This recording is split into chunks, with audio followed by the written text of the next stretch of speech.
朋友，大家好，欢迎收看天津卫视大型情感节目《爱情保卫战》。好，那让我们今天先来认识一下我们来到现场的几位寻求帮助的朋友们，请开门。欢迎你们。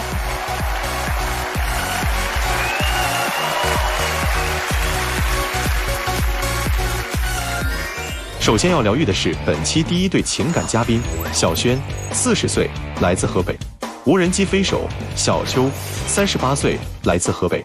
个体老板，他们究竟遇到了怎样的情感困惑？你们的感情遇到什么问题？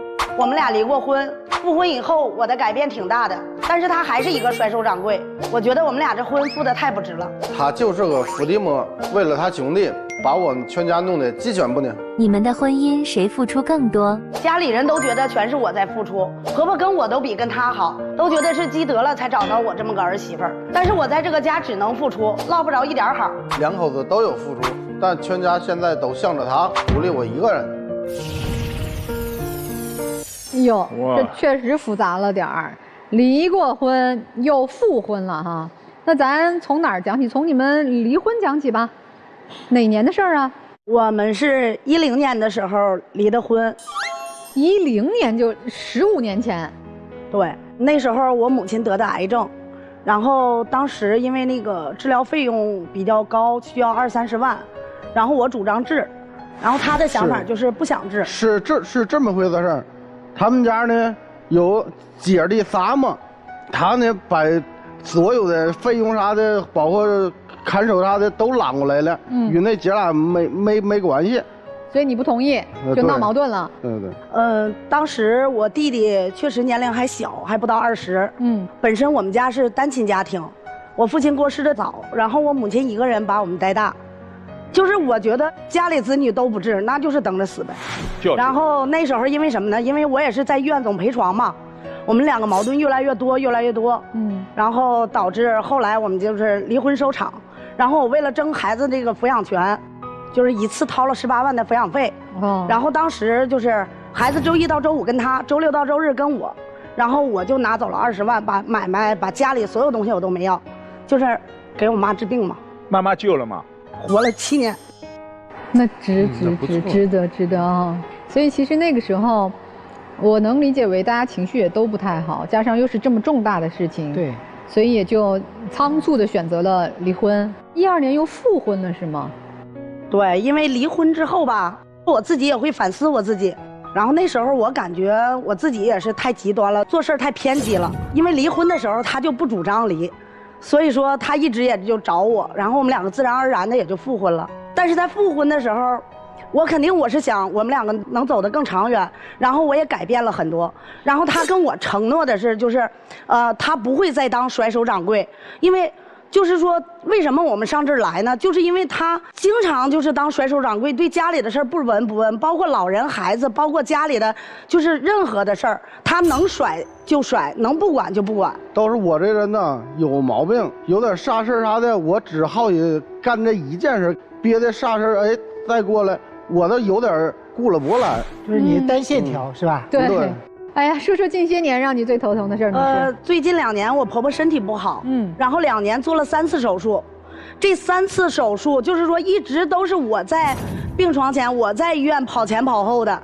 最可气的是最后这一次，因为我婆婆做的是去年做的开颅手术，然后当时这个手术也挺大，做手术的时候，确实是她也去了，她妹妹、她妹夫还有我公公也都到现场了，在手术室外边。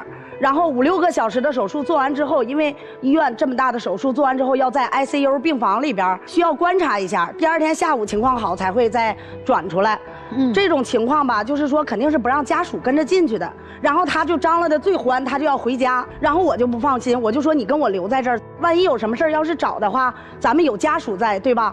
但是他就张罗的欢着呢，就要走，然后家里人就全都一起走了。医院的大夫说了，这 ICU 里有专门看护，不用家人，让我理解错了有点。然后我留在医院还就留对了，就是过了有1个多小时，然后护士出来说买那个绷带，又过了一阵儿又出来又告诉我需要买那个翻身的那个东西。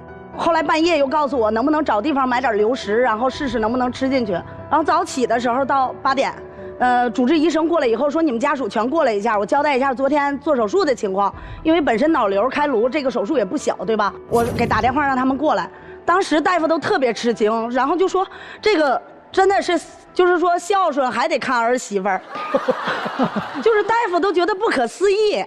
我在医院伺候完了忙完了，我回家以后。我到家，我看见我们家一片狼藉，满地的烟头，桌子上有玩扑克牌剩下的那些东西，我当时我都炸了。在那时候我也不是比较着急不，大夫说有可能1次手术，还有能第2次手术什么的，我怕钱不够，给我一帮大的一块哥几个在家沟通沟通感情，传备点钱什么的嘛。你还是找个其他理由吧，为了缓解焦虑紧张的心情，所以我们打牌了。您找其他理由吧。我就是说这一点，我在医院我忙着呢，我在医院伺候着，我回家以后家里家外都得我一个人吗？就是永远家里，比如说就是盐没了，我让他烧回来，或者是说灯泡坏了，你给我烧回来，永远两手空空回家。我说拿回来了吗？或者买回来了吗？忘了。就真的就俩字答对了我半辈子了，不操心不上心呗。哎，你这么照顾婆婆，婆婆应该跟你关系挺好的吧？婆婆跟我关系确实挺好的，就是在医院的时候，就是让我接受不了的。她在那个走廊里坐着玩手机呢，然后我从里边收拾完出来，我正好拿着尿袋看见她了，我说你把尿袋倒一下，我里边我得收拾收拾别的去是吧？她就闪到一边，然后说我是故意的。当时她还特别生气，一进门都让我倒尿袋，我心里有点不舒服了。他不是，那你也应该说是妈妈故意的呀。你为什么这时候尿啊？你憋2钟头，我刚到医院你就尿，故意的也不是他故意啊。床上躺的是你妈呀？真的是哎，那是那个他让我倒的。他特别大男子主义，特别要面子。然后平常我也在外边很给他面子，但是当时我就没想到他能想歪了。然后回屋以后，其实我也是发牢骚，我跟那个我婆婆说，我说你看你这儿子，给你倒个尿袋他就火了。然后我婆婆也会和稀泥啊，我婆婆就说，这孩子是让我惯的，从小让我惯的没样了，就是太自私了，不会照顾人。你说他特别奇葩的是啥呢？就是我婆婆在过节的时候，还有在那个就是说过年的时候，会给我包个红包啊，或者给我买个衣服呀，或者是我生日的时候给我买个蛋糕呀，他就会生气，然后他认为这些原本都应该是他的，让我抢走了。那本来不都跟你好不？过个生日给他过，他不给我过。你想过吗？为啥呀？我长期在外边干活去，家里有时候我回来我是照不过来什么的。啊，就是因为这儿媳妇太好了，所以对比儿子好呗。你还不明白你妈妈的良苦用心，她对自己的媳妇好，还不是为了你们的婚姻好？还真是。我觉得男人应该担心的是婆媳问题，不应该担心太好了吧？哎呀，所以你这个老公确实是脑回路清奇。他还有什么其他的你不满意的地方吗？其实还有一件事，就是去年在后半年的时候吧，我弟弟做生意，然后亏了20-30万。如果不把这个钱补上，可能会惹来官司。当时因为他没在家，就是领着我们那飞手在工地上，我也知道他这个性格，所以说吧，我当时没有第一时间告诉他，我借给了我弟弟20万。然后呢，就是他回来以后，我第一时间我就跟他说这个事儿了。结果他就火了。这个是这么回事，我们2个一起赚钱，有点啥事儿不应该商量？应该。他拿点钱给他兄弟了，说白了他这伏地魔这叫。我是借给他，我并不是给他，而且我也想了补救措施。我跟我弟弟说，你现在也没啥事儿是吧？上我们这儿来上班了，我们这儿正好缺飞手。然后在我这儿吧，就是每个月工资别人怎么开也给他怎么开，一视同仁。然后就是给他2000块钱生活费，其余的都没开给他。补我们这个他借给我们这个钱顶这个账，然后我弟媳妇呢每个月也给我转2500。我想的是，用第一时间来补救这个，就是以最快的速度，2年也好，3年也好，让他们苦几年，把这个钱能还上。哎，还了多少了？到现在为止干了半年，已经还了4万了。行，这是一个事儿，放这儿了啊。你们是一个儿子是吧？对。多大了？我们儿子今年16周多。对于孩子这个教育问题，就是挺失望的。因为什么？就是说从小到大，我们这个孩子，我要是跟他说咱们孩子怎么着，那时候还小，然后他就会说你别跟我说，你就自己看着弄。现在孩子重点高中上学，学习成绩也挺好。就是我们家有这么一个家规啊，是为了给孩子营造一个更好的学习氛围。孩子回家以后呢，晚上写作业的时候，我们俩把手机都放下。就这样的一个规定，我都能做到，你为什么做不到呢？就11点放下手机睡觉是吧？对，他就做不到。比如说我在外边干一天活计来回来之后，那我也想放松放松。那假如1天2天3天4天，咱们都可以。那时间长了，一点娱乐项没有，我受不了不。为了不打扰他，我都上外边上朋友他们那就玩去了。对，串门子去什么。他玩去了，我不是说不许你大门不出二门不迈，我不让你出去。但是到11点的时候，你能不能回家呢？11点打电话，12点还没到家，我一生气。然后我就把门锁上了。他倒是有时候在外边待着，正起劲了，有时候耽误几分钟，这段时间不会太长，完了我肯定是回家。然后我这人上吧，我还纸老虎，锁在外头，我又怕他冻着，10几分钟、20分钟，我又给他放进来。但是他最让我生气的还是就是为什么我说他甩手掌柜，什么都不管，连注意着点都不会。他回家已经很晚了，恨不得12点多了，然后洗漱声音特别响。用手机开的声音特别响，喝着茶水到半夜1、2点钟。我说孩子第2天是要上学的呀，就连这个你都注意不到吗？偶尔有一次，有时候玩一到进行的时候，有时候我都忘了我又忘了，果然又忘了，这忘了打得我半辈子了。哎，我问一下这妻子啊，你不闷得慌吗？他说11点就大眼瞪小眼，不让玩手机，他闷得慌。你不觉得闷得慌吗？你跟他说说你的心得体会，你咋忍得住啊？孩子写作业的时候吧，我就在边上看书。哎，你听着。我本身我就喜欢看心理学方面的书。然后他写作业，我。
家的这个责任不够，就是说他能玩去就自己玩去，就是我们两个说交心啊，咱们聊聊天啊，不行，他得玩手机去。你都学心理学，他就想喝2口小酒，这咋交心呢？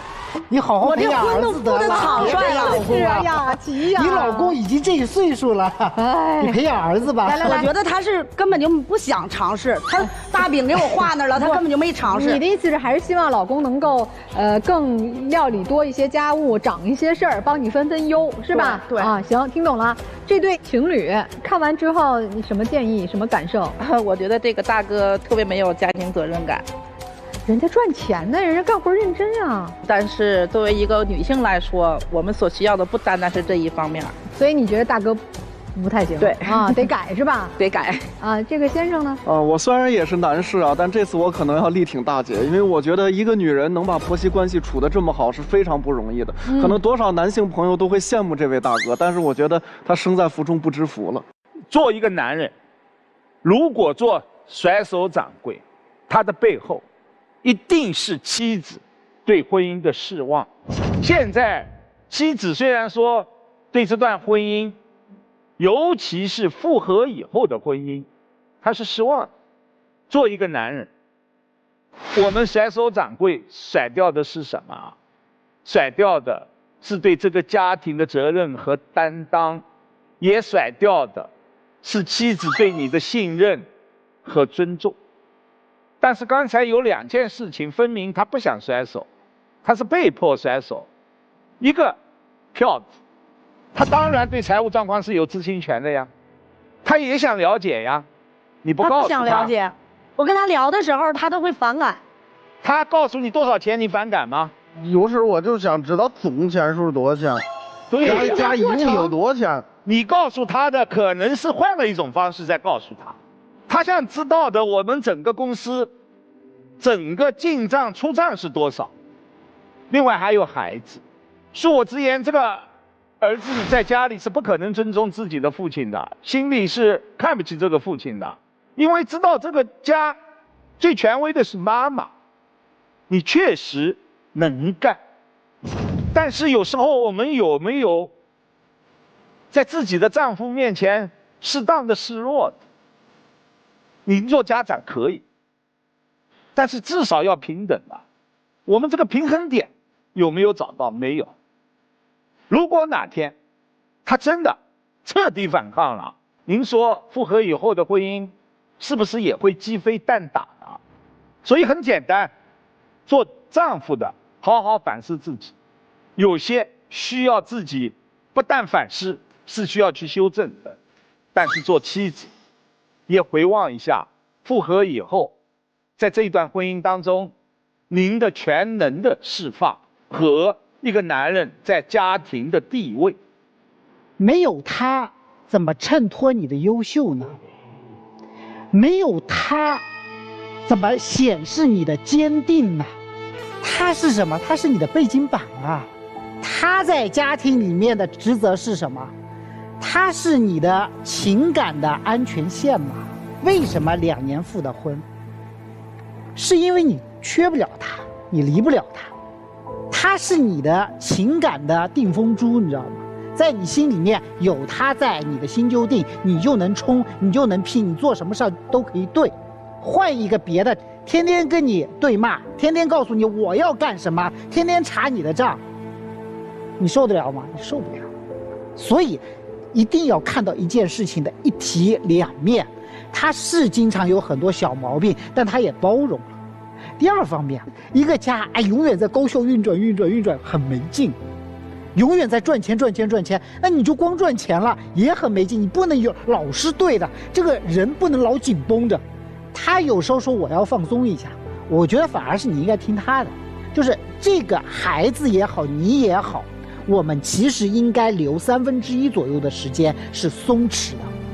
就是你不要老是我端着一本书在那边看心理学，你看个言情小说也没什么，就是嘛，对不对？你看个电视也没什么，刷个剧怎么了？所以回过头来看一看，是不是要去过一些有烟火气的生活？挣钱之后的目的是什么？我们不是永远要活在别人的目光和评价之下的。比如说其实你为什么会留在 ICU 外面？一方面确实你这个人好孝顺，这一点我要给你点赞。另外一方面，你希望别人永远对你有一个好的评价，所以你做事情都面面俱到。你弟弟给你借完钱之后，是你作为姐姐，你借他钱借了就借了，怎么了？你必须要有一个方案。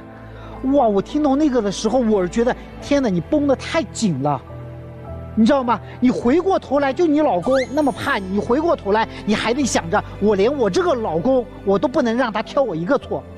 我说那么多不是指责你，我认为你已经做到了99分，我认为你应该让自己活成90分的样子。那9分花了你1000%的力气，那9分就不要了。至于丈夫，你这老婆你算娶着了，是吧？你这个怕老婆能发达，算是被你演绎的淋漓尽致，啊，你老婆骂你2句也是应该的。你妈在 ICU 你在那边打扑克，我是真理解不了。所以你是应该骂啊！你要更轻松就别更轻松了，你要轻松就带着老婆孩子一块儿轻松。所以你看这个解决问题还得找陆琪老师。啊，如果大家也想让陆琪老师给你的这个一些问题啊、困惑能够解读一二的话呢，您就去微信的公众号来找陆琪老师就行了。那别忘了亮明您爱情保卫战忠实粉丝的身份啊，陆琪老师会送你一份新人礼。其实你俩都有个认知上的误区，虽然你学了这么多心理学啊，但其实你不接受，你不接受你老公是这个样子，你也不接受你的家庭是这个样子，你也不接受你复婚之后依然和这个人在一起之后。没有成为你想要的那个样子，其实接受很重要。就有一些缺点，不改了，改不了，不改也就那样了，改的成本和代价还不如原地不动。你要接受它就是这样的，这是你的选择。而且为什么你做了这样的选择，是因为这个选择最适合你，坦然接受。它有它的优点，它有它的缺点。它的优点成为我们在一起的原因，它的缺点我去接受，这就是它，不改了又能如何？你自己赚不了钱吗？你自己不能把孩子培养成你想要的样子吗？你自己不能照顾婆婆吗？他的错是他的错，你做你自己选择做的事儿，你俩的关系就融洽多了，他也不觉得有压力，你也不觉得，哎，这老公怎么老不上进，我是不是选错了？没有错，你做的选择就是最适合自己的选择。先生，我觉得你也得接受，你选的这老婆就这么能干，就比你自律，是不是？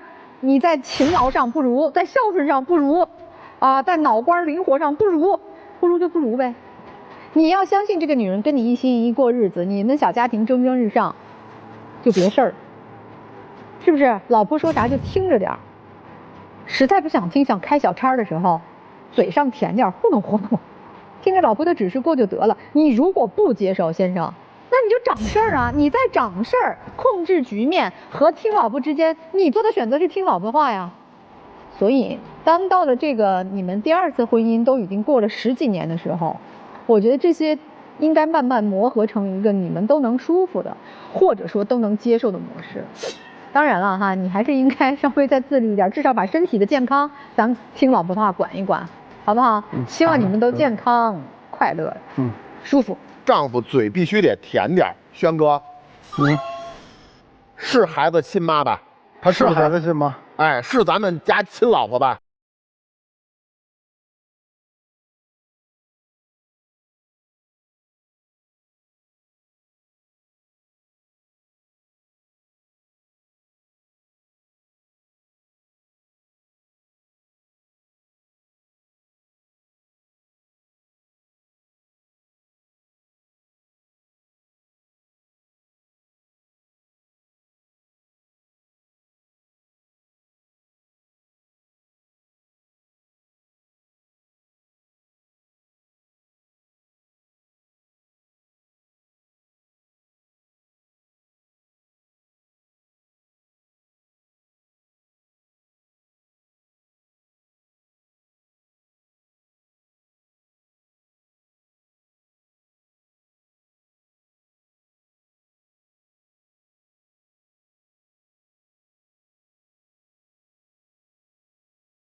是说已经9。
夸他。要不你把他想想，你把你老公吓。心里话，真的是心里话，就是你心里想对他说的话。而且老公也看着自己的老婆，不要怕的，不要怕。其实这么多年，最起码我心里是踏实的，没有二心的，知道你没有二心。忠诚。其实我脾气特别不好，然后每次吵架，不管我吵得多凶，他都让着我。所以呀，我们去接受彼此的好与坏，再去回味一下，或者是感受一下，咱不着急啊，咱下来休息休息吧啊。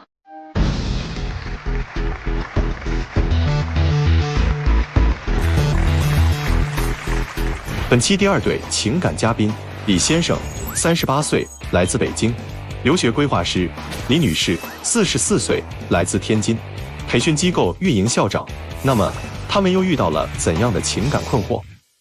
你们的感情现在处在一个什么状态？我追的他，现在谈恋爱也是我一味上赶着。我们的状态就是我一头热，他就总退缩。我对我的感情感到很迷茫，我不确定这是不是爱情，因为我觉得我配不上他。你们的感情遇到了什么阻碍？他就总是先入为主，觉得我们不合适，我们年龄不合适，我的父母极力反对不合适，他的孩子夹在我们中间更不合适。他特别不成熟，总爱当老好人，跟异性的边界感让我感觉很不舒服。哎呦，就主打一个追一个跑，一个觉得我就得努力向前冲，一个就觉得咱俩不合适，我使劲往后退，是吧？是的。你追的呀？是的。怎么追上的呀？我是23年的时候认识的，那时候我刚离婚，然后也被大公司裁员了，又跟父母闹了矛盾，我自己在职研究生也不想念了，就一个人从北京逃到天津躲起来了。后来躲着躲着也想出来找工作，就去了他们单位。他正好是公司领导，听完我的故事以后，半个月内就把我辞退了。他是有好意的，他说想鼓励我好好学习，还主动把亲戚的房子免费借给我，说你就安心学习，一定要拿到文凭。我在他的帮助之下，我最后确实顺利毕业了，现在也找到体面的工作了，我就特别感恩于他。一开始只是感恩，但是日久生情，就是慢慢的就产生了爱意了。就是他现在属于一个迷茫期嘛，我想给他就是让他更往前走一步。明白。你就想帮助这个小伙子，觉得挺不容易的，但是小伙子因为你的帮助，感恩由恩变成了爱意，就开始追你了，是吧？是吧？那你后来怎么就同意了呢？说实话，我也有私心。我自个儿带个2个孩子，现在孩子上大学，然后就是面临了很多事情。以后孩子毕业之后，他会踏入社会，然后面对着车子、房子、娶妻生子，我一个压力太大了。然后他呢跟我承诺愿意分担我这部分压力，所以我才同意的。啊，你不是因为喜欢他呀？也有一方面。因为我原来的2段婚姻里面都是我一味的付出，从来没有得到过关心。然后他是对我非常非常关心。但刚才这个我们看你的介绍的过程当中说，他的父母是特别不同意的哈。对，你们相处多长时间父母就知道你们的情况了？我们交往了有1年，实际上在交往半年的时候，我就跟父母说了啊。父母的确是很反对，因为他这边的情况他也说了，离过2次婚，他有1对龙凤胎都已经上大学了。然后我们家是老来得子，我父亲78，母亲75。对，然后我又是独子，他们怕我晚年老无所依，所以要求我找对象必须找一个愿意生孩子的女朋友。哎，这里有一个问题，您前面有婚史吗？我有离异，但我没孩子。那你怎么想啊？我就跟父母，我也是慢慢做工作。我说，其实现在丁克家庭很多，我身边有很多朋友都接受丁克，大家的观念已经不是20年前了。而且我还跟父母说了，我们俩未来不仅仅是夫妻，还可以做合伙人。因为我自己想开一个教育公司，大概要花50万，我当时有30万，我跟他说先借20万，这样把公司开了，等我赚到钱我再还他。要是不放心，我都可以打个欠条，拿我自己的房产做抵押都行。我借给他20万块钱，我是有前提的，我是说先见一下你的父母，然后看一下你父母什么态度，然后我们再决定这个培训机构要不要运行下去。那是钱借了吗？我开始是借了，但是回到他家之后，他父母就是非常非常不满意，就是不管你怎么去说，我就是不满意。然后回来之后，我就把钱要回来了，我就说咱们不合适，就分了吧。就等于你们处了半年，由于父母不同意，你就提出分手了。也没有算正式分手，反正就是孩子一直在联系的，一直没有确切的分手。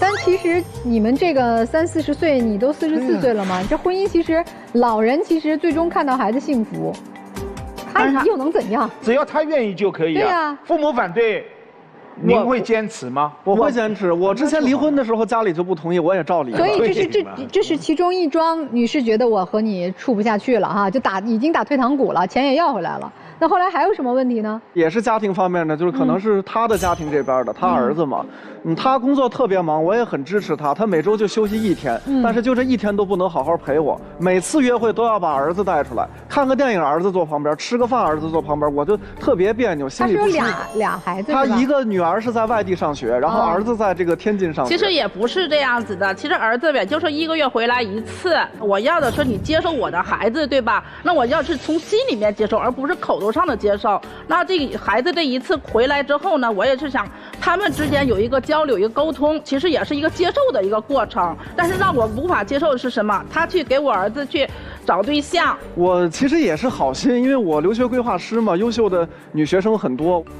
还有就是他特别小心眼儿，爱乱吃醋，你知道吧？就是我是留学规划师，一个服务行业，我每年会送出去很多的学生。人家出了国以后呢，遇到困难也会给我打电话，包括有的姑娘。他是普通打电话嘛，一打电话打到半夜11、12点钟，包电话打2、3个小时。我想跟他打电话打不出去。是，人家有的小姑娘可能失恋了，然后半夜就哭哭啼啼给我打电话诉苦，我也很耐心的当知心大哥哥，结果他就吃醋，怀疑我们俩不正当关系。他没有闺蜜吗？他没有朋友吗？为啥都要跟你诉苦，对不对？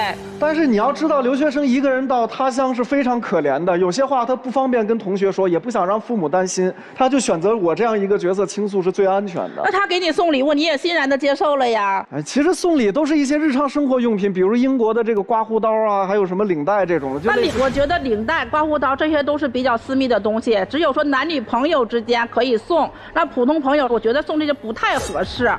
你还礼了没有呀？我还礼了，我那个给那个女学生寄了一些中药，因为那个国外看病特别不方便，一挂号要几个月，我觉得人家。是咱们说的，咱们学生留学到国外去，学校里面也都有校医的，这个我也是了解的。他如果需要，你可以送他一些书籍之类的。你不是要分手吗？你怎么还吃醋啊？开始的时候就是他一直不同意分手嘛，然后我们也就是在一直在。你现在还吃醋是吗？现在就是觉得不合适，所以说我不合适，这种吃醋就别吃了。还有类似的，就是那个他去年骑电动车出车祸骨折了，就住院嘛。他又怕儿子担心，不敢告诉儿子，就一个人住院。我是真心疼他，也想增进一下感情，我就天天去医院照顾他。那挺好的呀。是这样的，主持人，因为咱们知道现在医院里面他是不让家属陪护的，他是有护工的，对不对？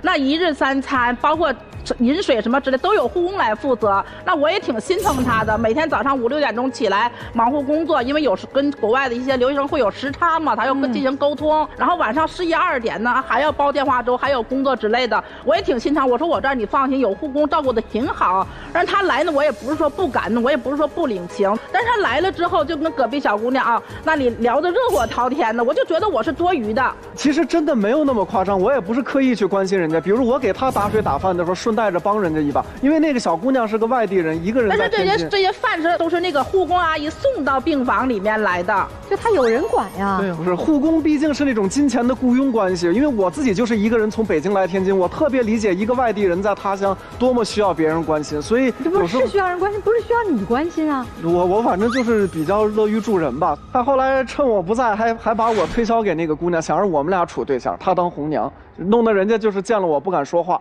哎呀。可能我处理方式不太好，这是以退为进啊。对，哎，你刚才这个小片当中也说，你觉得你配不上他。我确实是有这种想法，因为首先不管说从我的整体外在形象来看也好，还是从我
我给他介绍过工作，而且这些东西他都知道，我都跟他讲过。然后呢，给他介绍了8个小时，他嫌工资低，那个工资高他要时间长，这是一个完全没有责任心的人。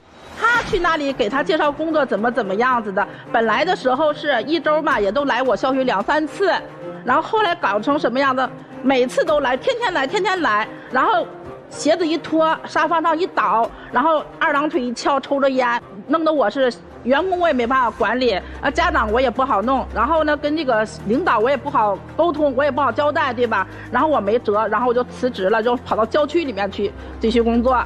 还有一件事，其实我挺生气的，也就是最近吵架，春节的时候吵的，就是我之前曾经借给我的前同事，也是好朋友一笔巨款，用于解燃眉之急，多巨20万人民币，人家说好了每个月还我5000，头2个月还了，后来就是改成1个季度才还一次，但最近半年已经不还了，就可能是单位效益不好，还不动了。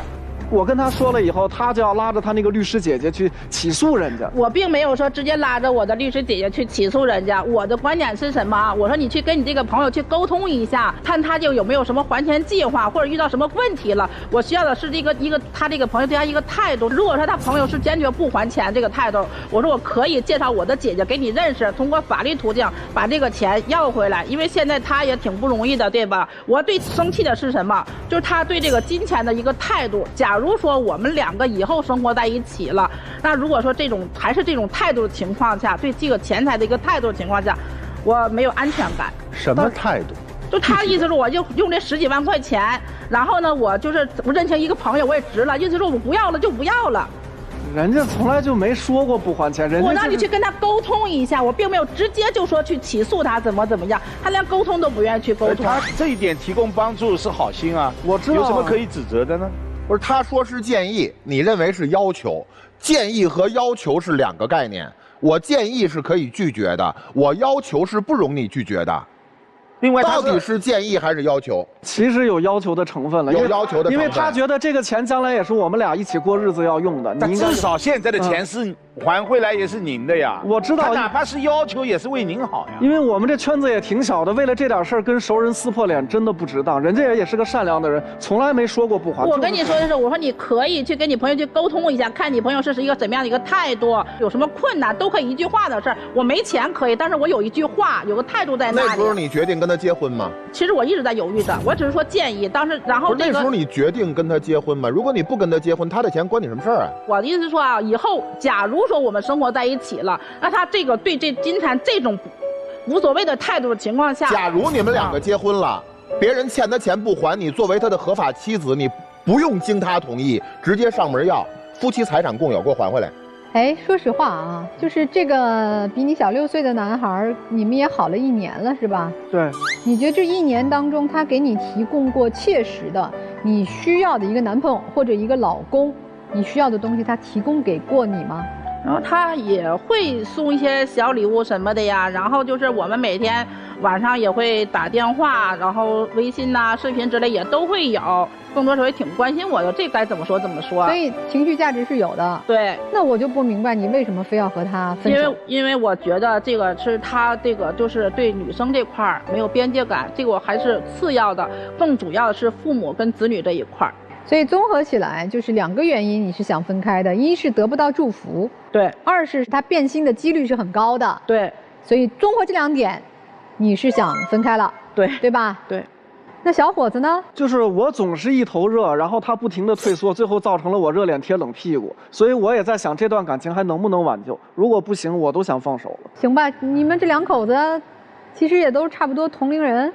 我觉得感情不应该去猜，应该就是2个人真诚的坐下来谈开。我说这小伙子吧，只要你真心喜欢他，是你他跑不了，追吧。啊，老师们有什么建议？看到了什么？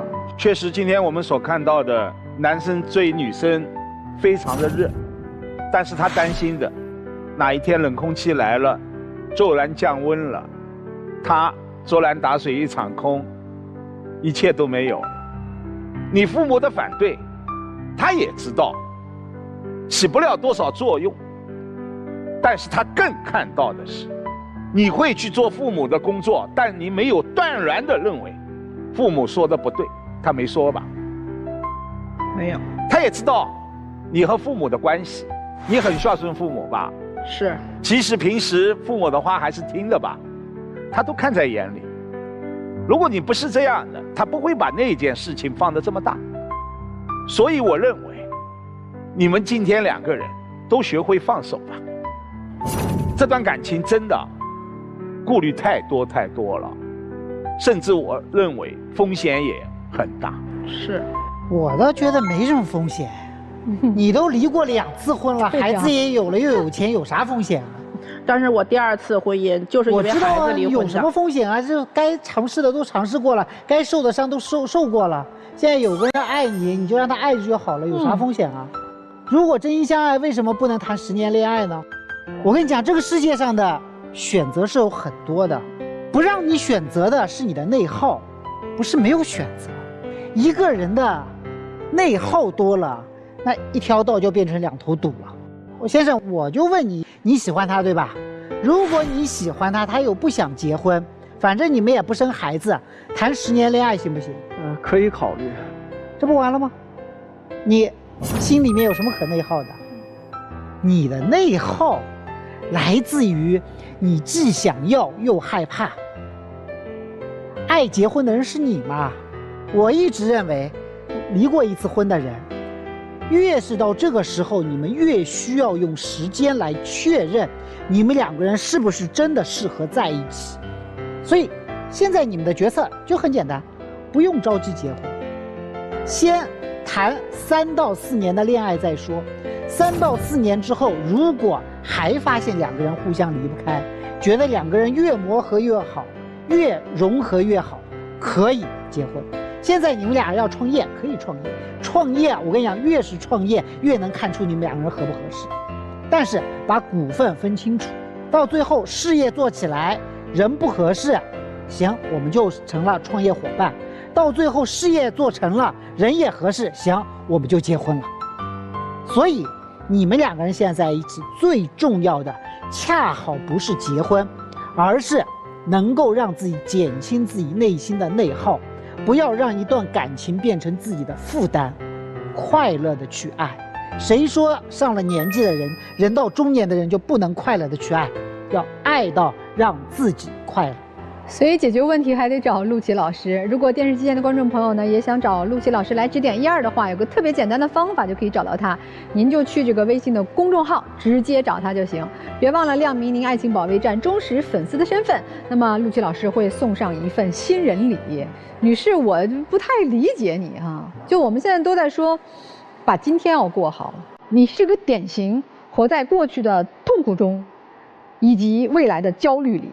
你唯独就没活在今天，你吃啥亏吗？我不敢，那就是你对未来的担忧吗？你今天是不是还在接受着他对你的这份爱意？今天这份爱意在吧？在。你何苦焦虑未来呢？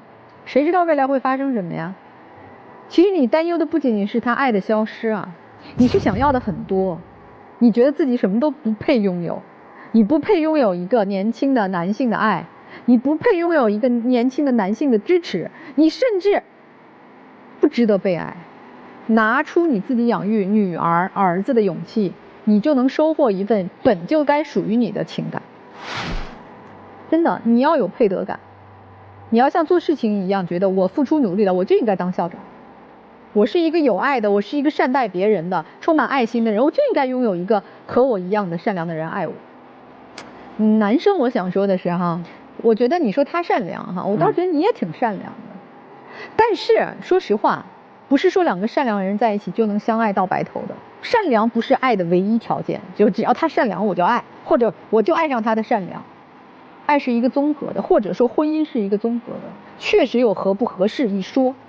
光靠爱不代表就能长长久久没有矛盾。所以你要去认真的想你们之间的匹配度，以及如果有不匹配的地方，怎么去把它比较顺利的调整为彼此能适应，这是你要思考的问题。你俩确实有很多不匹配的地方，比如说他是不会再要孩子了，你没有孩子，这是一个不太合适的地方啊。你别一时冲动说我丁克没问题，过5年你说不行，我得要个孩子，你让他何去何从？是不是？这是1你要思考的。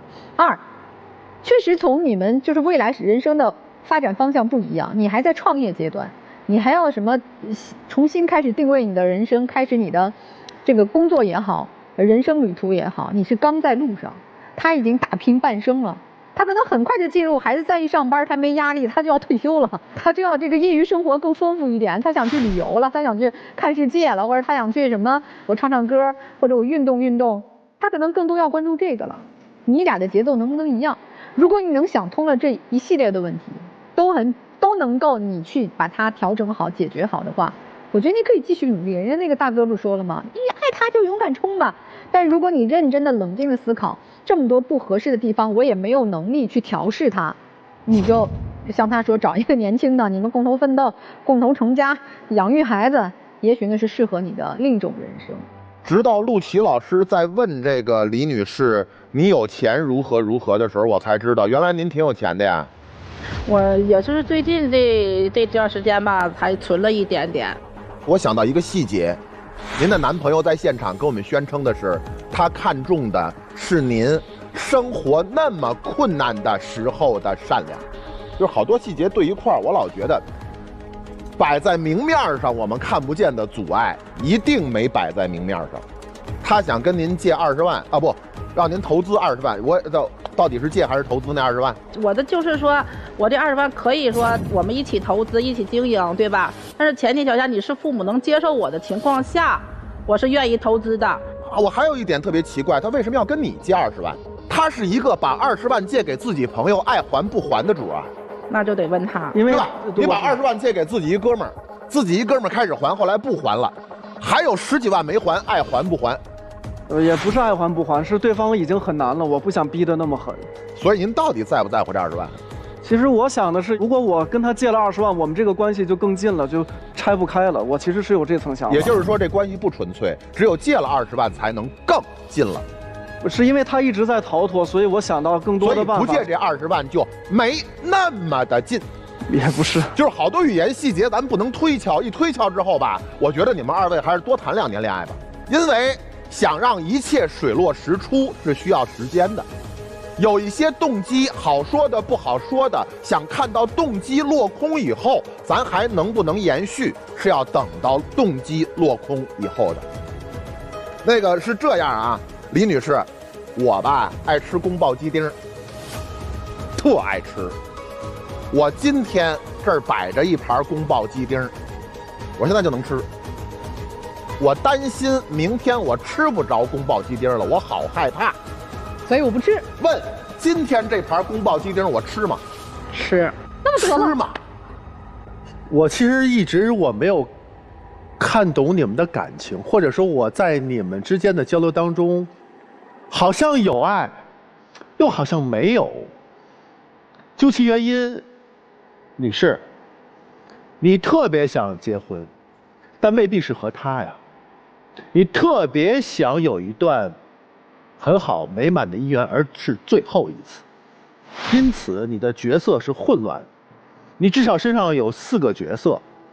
第一个角色是校长，那是一个工作场合，但你做了与工作场合不当的行为，你劝退了一名员工，但是你在看到这个小伙子的时候，其实你是心中是有异样的感觉的，否则你做不出这样过界的事情。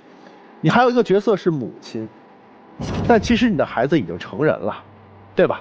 你的孩子和他在一起像兄弟2个人，你在那个瞬间你的角色定位不是女朋友啊，你是一个母亲，又错位了。第3个角色你是一个前妻，可以看出其实你还没有从前夫的阴影里走出来，没有。因为你作为一个社会经验很足的一位高管，你居然不能应付这么简单的一个事儿，而此时你让一个是你男朋友也罢，但比你少了6年阅历的人来出来解决这件事情，但你知道他性格解决不了这个。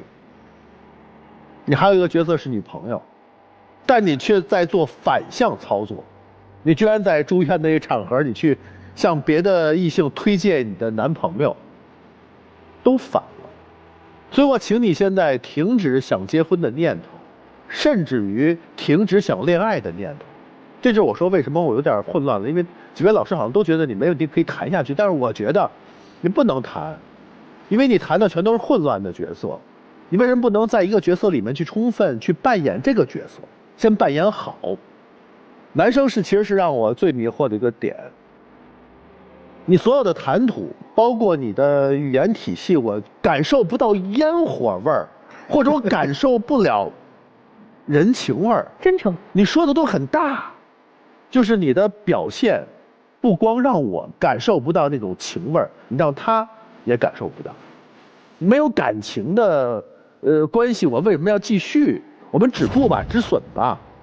来，我们请4位都回到我们的门后边。好了，来看看我们第一对夫妻他们的选择是什么呢？请开门。肯定出来。这个妻子的改变很大的，我觉得对他们真是有感。手牵手。哦，还手牵手了。哇。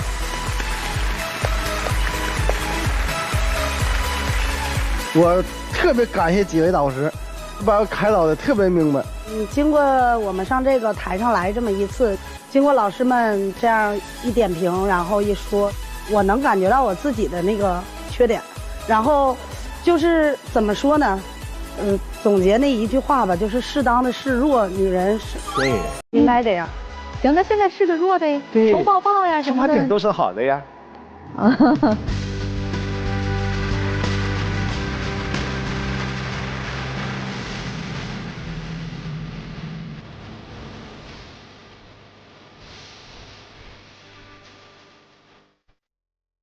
有没有感觉刚才妻子真的有点小鸟依人了？对，娇羞也开始出现了，挺美好的啊！祝福你们，好啊，谢谢你们，挺好，谢谢你们来到我们节目，谢谢，下次还来吗？不来了，少看点心理学，多看点爱情小说，好吧？拜拜。这对情侣还会出来吗？我认为不会出来，我觉得会出来。来看看他们的选择吧，来，请开门。走了。哎呀，应该你看那么善良的人被你们拆散了。哎呀，有点遗憾啊。哎呀，多善良！2个善良的人，2个好人，但未必他们能够走在一起啊。谈恋爱嘛，谈个10年20年恋爱多好。那个女士谈不了，女士等不了，因为这个女生的想法，是不同的。是的，她是2次伤害以后是经不起第3次伤害的人。是的，她真是想再谈一次。就是最后一次。我怕的是什么？我怕的是分手之后又去找了一个40、50岁的男人再结婚，那才就不合适啊！还不如谈恋爱。对，还不如谈恋爱呢。享受当下。就是，我是怕这个。大家对自己的选择负责任就好啊！也希望经过一次又一次人生选择，最后我们还是能够过上平静幸福的生活吧。感谢呢几位嘉宾来到我们现场，也感谢我们观众朋友的收看，谢谢5位老师的分享，我们下次节目再见。